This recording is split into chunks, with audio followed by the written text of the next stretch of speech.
So good evening all of you. Welcome to national tutorial circle. और आज है आपकी एंशियंट हिस्ट्री की 6th क्लास और वैदिक संस्कृति की 2nd क्लास।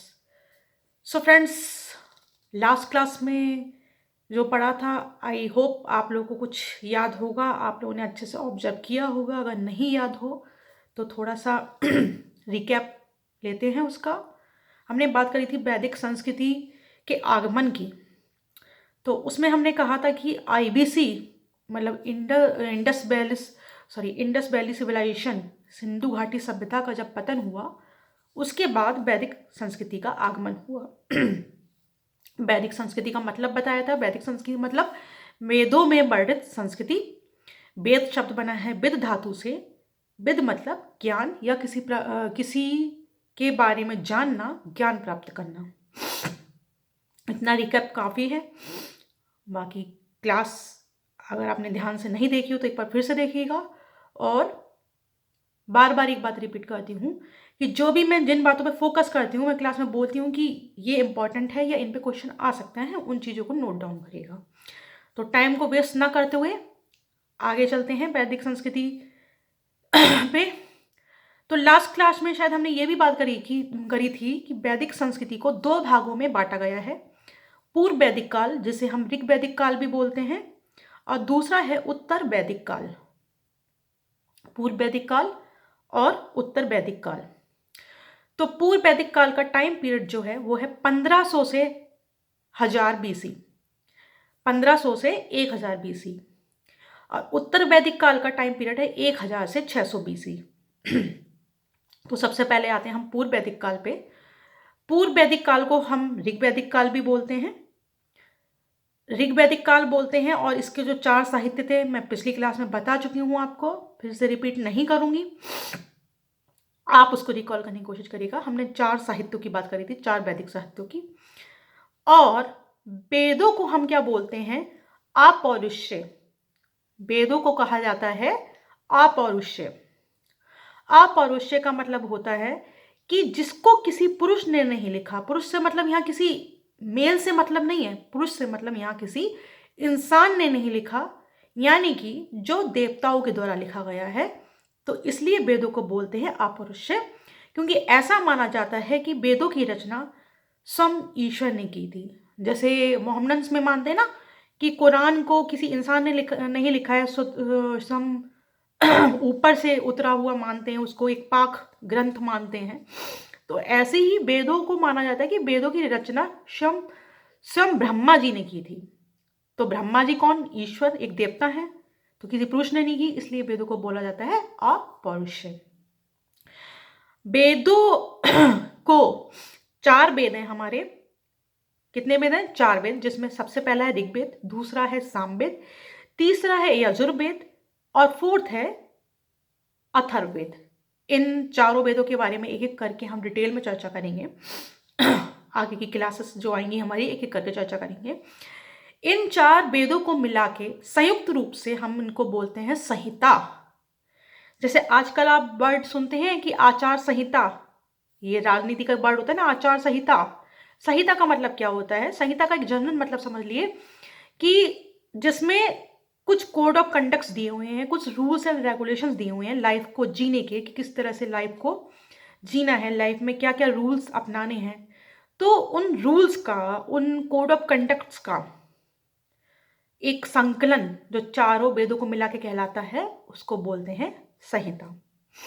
वेदों को, एक तो चारों वेदों को मिला के बोलते हैं संहिता। वेदों को श्रुति भी बोला जाता है। क्यों? क्योंकि श्रुति का मतलब होता है सुनकर, यानी कि जिस चीज को सुनकर लिखा गया हो उसको बोलते हैं श्रुति। जिस चीज को सुनकर लिखा गया हो उसको बोलते हैं श्रुति। अब वेदों को श्रुति क्यों बोलते हैं, इसको आप ऐसे समझ सकते हैं जैसे कि हमने बहुत सी चीजें अपने जीवन में सुनकर सीखी होती हैं। सुनकर सीखी होती हैं मतलब जैसे बचपन में अगर हम छोटे थे, किसी ने हमसे बोला कि सुबह उठ के पूजा पाठ कीजिए। हमारे किसी घर में कोई कल्चर होता है, किसी घर में कोई कल्चर होता है। या आपको कुछ लोग मानते हैं बृहस्पति के दिन बाल नहीं काटने हैं, कपड़े नहीं धोने हैं, सिर नहीं धोना है, अपने अपने कुछ ना कुछ रिचुअल्स होते हैं, या फिर कहीं मंदिर के सामने से निकलना है, या मस्जिद के सामने से निकलना है, या चर्च के सामने से निकलना है तो सिर झुकाना है।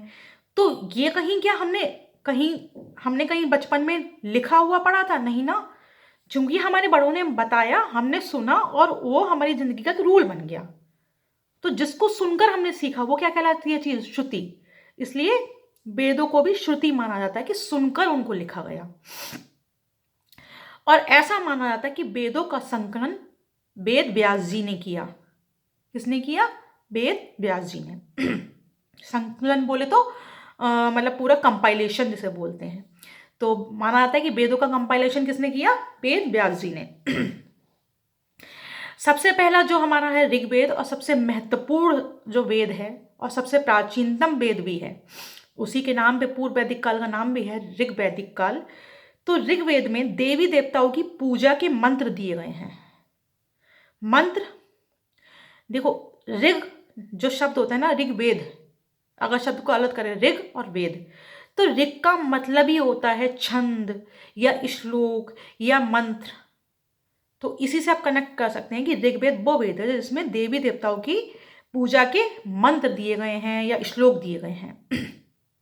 जैसे एक बहुत ही पॉपुलर सा श्लोक है ना हमारा गायत्री मंत्र, तो इसी तरह के श्लोक या मंत्र दिए गए हैं देवी देवताओं की पूजा के ऋग्वेद में। आप लोग सोच रहे होंगे ना 2-3 दिन से क्लास मिस क्यों हो रही है, तो आप मेरे बोलने की दिक्कत से समझ सकते हो। मैंने शायद लास्ट क्लास में बोला था कुछ हेल्थ इशूज चल रहे हैं मेरे साथ, जिनको मैं रिकवर कर रही हूँ धीरे धीरे, इसलिए क्लासेस मेरी रेगुलर अभी कुछ दिनों तक नहीं हो पा रही हैं, लेकिन रेगुलर होंगी, क्योंकि मुझे याद है 13 जून को एग्ज़ाम है यूपी PCS प्री का, तो वो रेगुलर रहेंगी क्लासेस। बस एक बार मैं रिकवर कर लूँ किसी तरह से, और आई होप जल्दी ही कर लूँगी। काफ़ी हद तक कर चुकी हूँ, जल्दी ही कर लूँगी।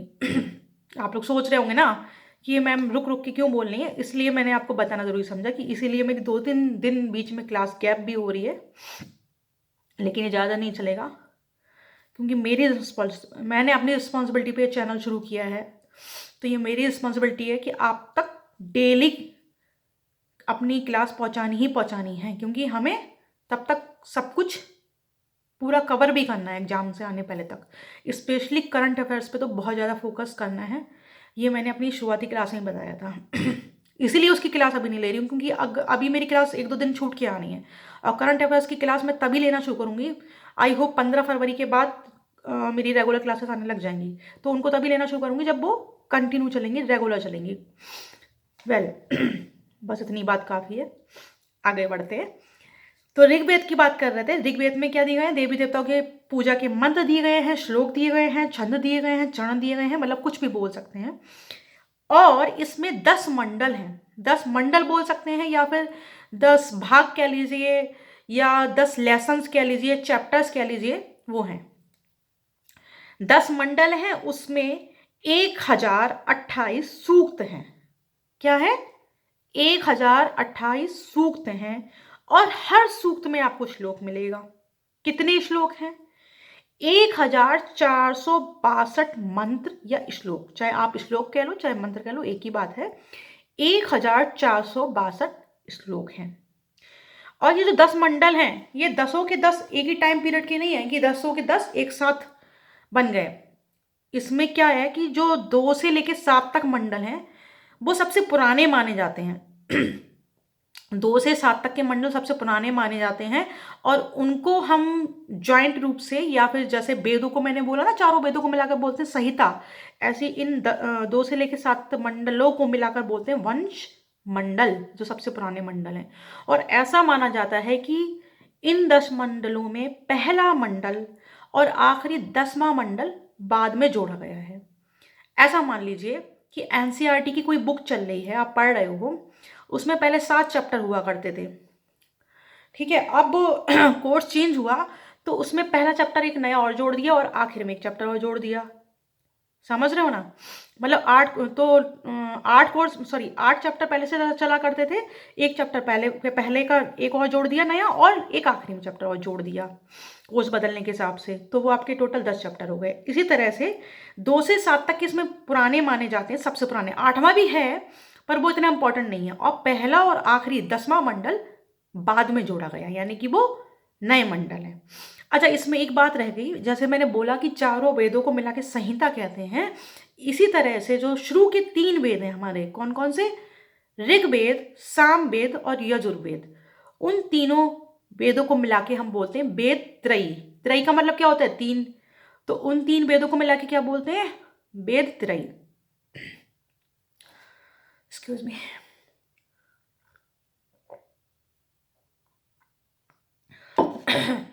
ऋग्वेद में इंद्र को पुरंदर कहा गया है। ऋग्वेद में इंद्र को पुरंदर कहा गया है, जिसका मतलब होता है दुर्गों को तोड़ने वाला। पुरंदर शब्द का क्या मतलब होता है? दुर्गों को तोड़ने वाला।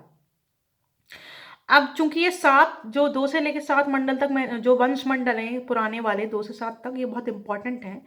तो हमें इनके बारे में एटलीस्ट इतना तो पता होना चाहिए कि इन मंडल को किन्होंने लिखा। तो चलिए नंबर वाइज देखते हैं। जो पुराने वाले हैं केवल उनको देख रही हूं मैं, 2 से 7 मंडल। तो जो हमारा सेकंड मंडल है, दूसरा मंडल, उसको लिखा गृत्समद ने। ये नाम इंपॉर्टेंट है, नोट करने वाले हैं। जो सेकंड मंडल है उसको लिखा गृत्समद ने। थर्ड मंडल है उसको लिखा विश्वामित्र ने। सॉरी, थर्ड मंडल को लिखा विश्वामित्र ने। फोर्थ मंडल, चतुर्थ मंडल को लिखा है वामदेव ने। और फिफ्थ मंडल यानी कि पंचम मंडल को लिखा है अत्रि मुनि ने। अत्रि। सिक्स्थ मंडल यानी कि षष्ठम मंडल को लिखा है भारद्वाज ने। मुनि भारद्वाज का नाम सुना होगा। और 7वां मंडल यानी कि सप्तम मंडल को लिखा है वशिष्ठ मुनि ने। आपने ध्यान दिया होगा, हम लोग के जो गोत्र होते हैं, जैसे ब्राह्मणों में गोत्र होता है भारद्वाज, पाराशरी, वशिष्ठ, वो कुछ नहीं, वो इन्हीं सब मुनियों के नाम पे हैं। जो पुराने हमारे कुछ ऋषि मुनि रहे होंगे ना, उन्हीं के नाम पे ही हमारे गोत्र होते हैं। उससे अब पता चलता है कि कहीं ना कहीं हम पुराने जो हमारे ऋषि मुनि थे उन्हीं की ही हम वंशज हैं।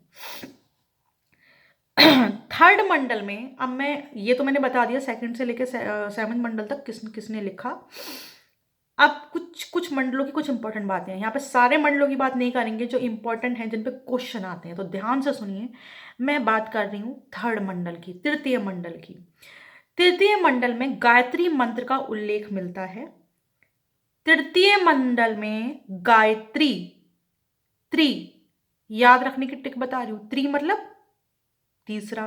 और कौन से मंडल की बात कर रहे हैं? तृतीय। तो इससे आपको याद रहेगा कि तृतीय में गायत्री मंत्र का उल्लेख मिलता है। और गायत्री मंत्र को सूर्य की उपासना का मंत्र माना जाता है।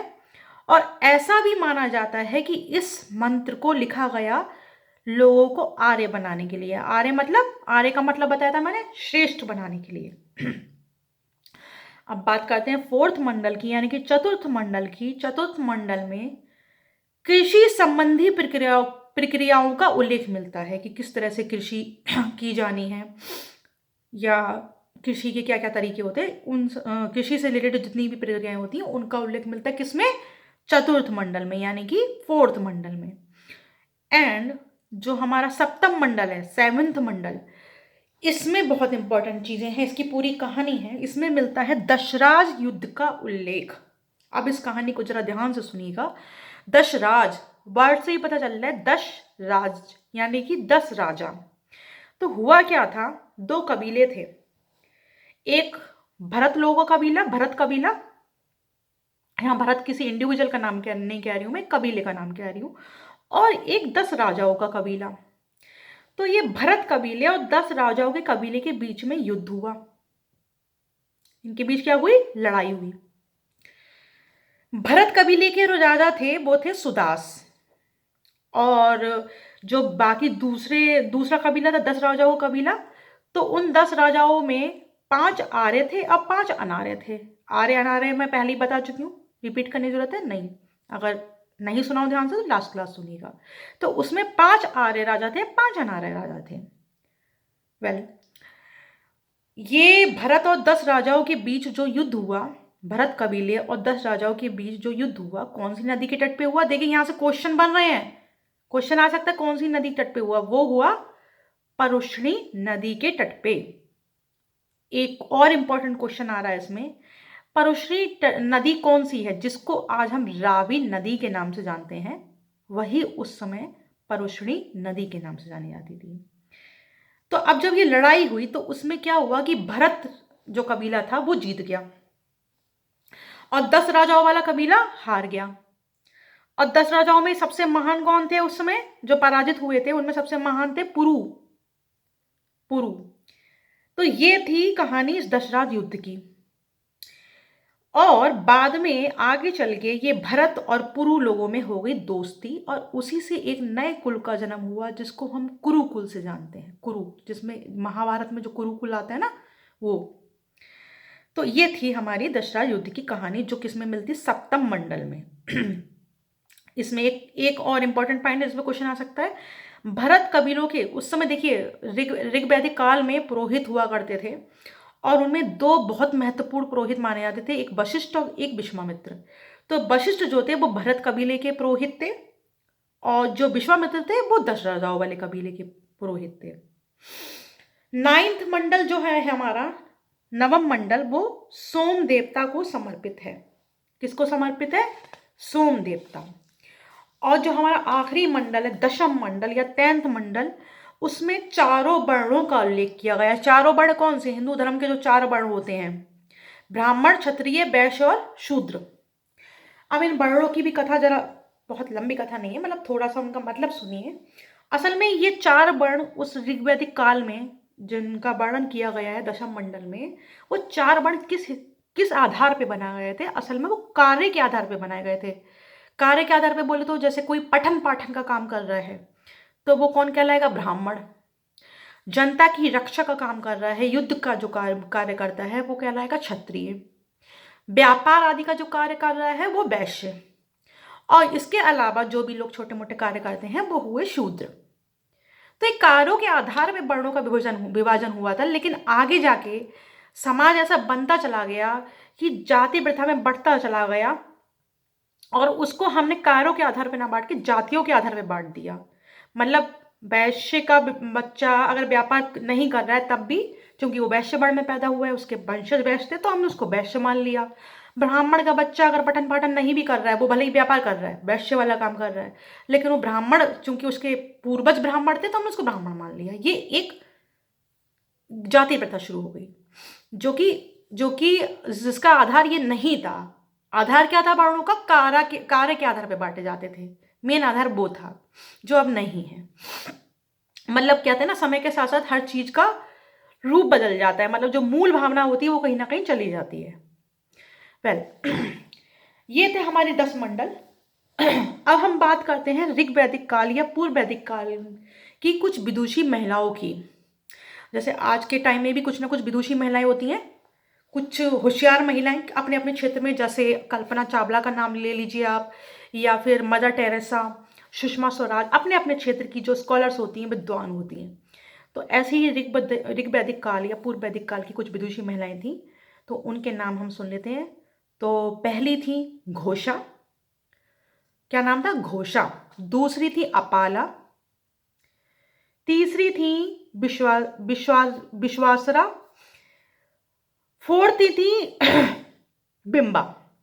घोषा, अपाला, विश्वासरा और बिंबा, ये नाम याद रखने वाले हैं, महत्वपूर्ण है। और अब सबसे इंपॉर्टेंट पार्ट जिसमें से फिर क्वेश्चंस आते हैं। देखिए मैं बार बार रिपीट करती रहती हूँ कहाँ कहाँ से क्वेश्चंस आ सकते हैं, यानी कि वो चीज इंपॉर्टेंट होती है। कुछ नदियां हैं ऋग्वैदिक काल की, तो उनके उस समय के नाम हम यहाँ पे नोट करेंगे कि ऋग्वैदिक काल में उन नदियों को किस नाम से जाना जाता था। जैसे अभी मैं दशराज युद्ध की बात कर रही थी तो परुष्णी नदी की बात करी थी, तो मैंने बताया था आज वो नदी रावी नाम से जानी जाती है, लेकिन उस समय किस नाम से थी, परुष्णी नदी से। तो ऐसी कुछ नदियां थी जिनके नाम अब कुछ और हैं और उस समय क्या हुआ करते थे। तो जिसमें सबसे पहले, क्योंकि हमारी एंशियंट हिस्ट्री की शुरुआत ही किससे हुई है, सिंधु घाटी सभ्यता से। तो पहले सबसे नदी पहले कौन सी आती है, सिंधु, जो सबसे विशिष्ट नदी मानी जाती है ऋग्वैदिक काल की। तो सिंधु नदी को उस समय हिरण्याणी हिरण्यानी नाम से जाना जाता था। क्या नाम था उसका प्राचीन नाम? हिरण्यानी, हिरण से बना है हिरण्यानी। चिनाओ, चिनाओ नदी का पुराना नाम था, प्राचीन नाम था अस्किनी। क्या नाम था? अस्किनी। झेलम, झेलम का पुराना नाम था बितस्ता, बितस्ता। सतलज, सतलज का प्राचीन नाम था शतुद्री। रावी, इसको हम पहले ही बता चुके हैं, इसका प्राचीन नाम था परुषणी। ब्यास, ब्यास का प्राचीन नाम था बिपाशा। घग्गर, घग्गर का प्राचीन नाम था दशदती। नर्मदा, नर्मदा का प्राचीन नाम था रेबोत्रा। गंडक, गंडक का प्राचीन नाम था सदा नीरा। सदा नीरा का मतलब होता है जो सदा बहती रहे। गोमती, इसका नाम बहुत इजी है, गो से गोमती और गोम, इसका प्राचीन नाम गोमल। इसका भी याद बहुत इजी रख पाओगे, गोमती गोमल। काबुल, काबुल का प्राचीन नाम था कुंभा। और कुरम, कुरम का प्राचीन नाम था क्रमु। और ऋग्वैदिक काल में सबसे विशिष्ट नदी कौन सी मानी जाती थी? अभी बताया था मैंने, सिंधु। इसके बाद जो दूसरी नदी सबसे विशिष्ट मानी जाती थी वो थी सरस्वती। अब बात करते हैं ब्राह्मण ग्रंथ की। कौन कौन से ब्राह्मण ग्रंथ थे? ये हमने वेदों की तो बात कर ही ली, 4 वेद थे। एक वेद का हमने पूरा आज अध्ययन भी कर लिया, मतलब जो भी महत्वपूर्ण तथ्य थे उसके। बाकी के आगे के 3 हम पढ़ेंगे। लेकिन हमने 4 वैदिक साहित्य बताए थे ना उस दिन, कौन कौन से बताए थे? याद करिए, याद करिए। सबसे पहले थे हमारे वेद, फिर थे ब्राह्मण ग्रंथ, फिर थे आरण्यक, और फिर थे वेदांत या उपनिषद। तो वेदों वेदों में ऋग्वैदिक काल की बात कर ली, फिर आते ब्राह्मण ग्रंथ। ब्राह्मण ग्रंथ कौन कौन से थे? 2 ही थे, ऐत्रेय और कौशितकी। इसके बाद आरण्यक कौन से थे? बहुत याद रखना आसान है, उनका भी नाम यही है, ऐत्रेय और कौशितकी। उसके बाद उपनिषद कौन से थे? वो भी इसी नाम से हैं, ऐत्रेय और कौशितकी। तो ये 3 तो कॉमन है, आप बहुत इजीली याद रख सकते हो कि ब्राह्मण ग्रंथ कौन से थे? ऐत्रेय कौशितकी। आरण्यक कौन कौन से लिखे गए? ऐत्रेय और कौशितकी। और उपनिषद कौन कौन से लिखे? ऐत्रेय और कौशितकी। अब थोड़े से इस काल में, ऋग्वैदिक काल में कुछ इंपॉर्टेंट पॉइंट्स आते हैं, उनको नोट कर लीजिए। मतलब ऋग्वेद की हमने चर्चा कर ली, लेकिन फिर भी कुछ अगर पॉइंट छूट जाते हैं वो मैं लास्ट में नोट करा रही हूँ। ये इस क्लास के लास्ट इंपॉर्टेंट पॉइंट्स हैं। अभी ऐसा नहीं वैदिक काल की, वैदिक संस्कृति की अभी क्लास बची है, अभी एक क्लास और आएगी, पर आज की क्लास के इंपॉर्टेंट पॉइंट्स। तो एक तो ऋग्वैदिक काल में हमें ऋग्वेद में गोवर्धन पर्वत कथा का उल्लेख मिलता है। और एक आपने बहुत ही वो सुना होगा, मंत्र कह लीजिए या कुछ भी, अस्तोमा सदगमय, तो उसका उल्लेख भी हमें ऋग्वेद में मिलता है। ऋग्वेद में हमें 36 बार आर्य शब्द का उल्लेख मिलता है, 36 बार आर्य शब्द का उल्लेख मिलता है। और मजेदार बात कि ऋग्वेद की अधिकतर बातें हमें अवेस्ता में मिलती हैं। भैया अवेस्ता क्या है? तो ऋग्वेद जैसे हमारे यहाँ का वेद माना जाता है, हमारी हिंदू संस्कृति का, हमारी वैदिक संस्कृति का सबसे महत्वपूर्ण वेद माना जाता है, वैसे अवेस्ता एक ईरानी भाषा में लिखा हुआ ग्रंथ है। तो ऐसा पाया गया है कि ऋग्वेद की बहुत सी बातें और अवेस्ता की बहुत सी बातें आपस में मिलती जुलती हैं। गाय और सांड की बहुत चर्चा मिलती है ऋग्वेद में। जन शब्द, कौन सा शब्द? जन, ध्यान से सुनिए, जन शब्द का उल्लेख लगभग 275 बार पाया गया है ऋग्वेद में, लेकिन जनपद शब्द का नहीं। अब आप इस बात का मतलब समझे, जन शब्द का मतलब पाया गया लेकिन जनपद का नहीं। तो इससे ये पता चलता है कि उस समय जनपद डेवलप नहीं हुए थे, यानी कि राज्य क्षेत्र। जनपद मतलब राज्य क्षेत्र, जैसे आज हम बोलते हैं डिस्ट्रिक्ट, जनपद, तो जनपद मतलब राज्य क्षेत्र का उस समय क्या नहीं हुआ था? उस समय आगमन नहीं हुआ था, यानी कि उस समय राज्य में क्षेत्र नहीं बने थे, जनपद नहीं बने थे, इसलिए जनपद शब्द का उल्लेख नहीं है ऋग्वेद में। किस शब्द का उल्लेख है? जन शब्द का। दूसरा महत्वपूर्ण शब्द हमें मिलता है विष। क्या मिलता है? विष। विष मतलब जहर नहीं, विष का मतलब यहां है गोत्र, गोत्र या क्लेन। और परिवार के अर्थ में ऋग्वेद में कौन से शब्द का यूज किया जाता है? ग्रह। तो ऋग्वेद में जहां कहीं भी ग्रह शब्द का यूज हो रहा है तो उसको हम मानेंगे कि वो परिवार शब्द के लिए यूज हो रहा है। ग्रह का मतलब वैसे भी क्या होता है? घर, घर मतलब परिवार। तो परिवार के अर्थ में कौन से शब्द का यूज हुआ है ऋग्वेद में? ग्रह का। तो ये थी हमारी ऋग्वेद से रिलेटेड चर्चा। जितने भी महत्वपूर्ण तथ्य थे वो सब कुछ ऋग्वैदिक काल की कहानी अभी खत्म नहीं हुई है। अभी 3 वेद हमारे और बाकी हैं, लेकिन ऋग्वेद हमारा कंप्लीट हो गया है। कंप्लीट हो गया बोले तो आपके परीक्षा की दृष्टि से जो कुछ महत्वपूर्ण है ऋग्वेद में वो सब कुछ कवर हो गया इस क्लास में। तो मिलते हैं फिर नेक्स्ट क्लास में एक और नए वेद के साथ।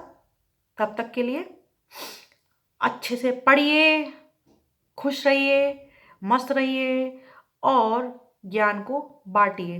तो भैया मेरे चैनल को भी और लोगों को शेयर करिए ताकि ज्ञान बटे। ज्ञान बांटने से बढ़ता है भाई, ज्ञान बांटने से बढ़ता है, केवल अपने तक रखने से नहीं बढ़ता। अगर आपको अच्छा लग रहा है तो खुद ही मत सुनिए और लोगों तक बांटिए। ओके, नमस्कार।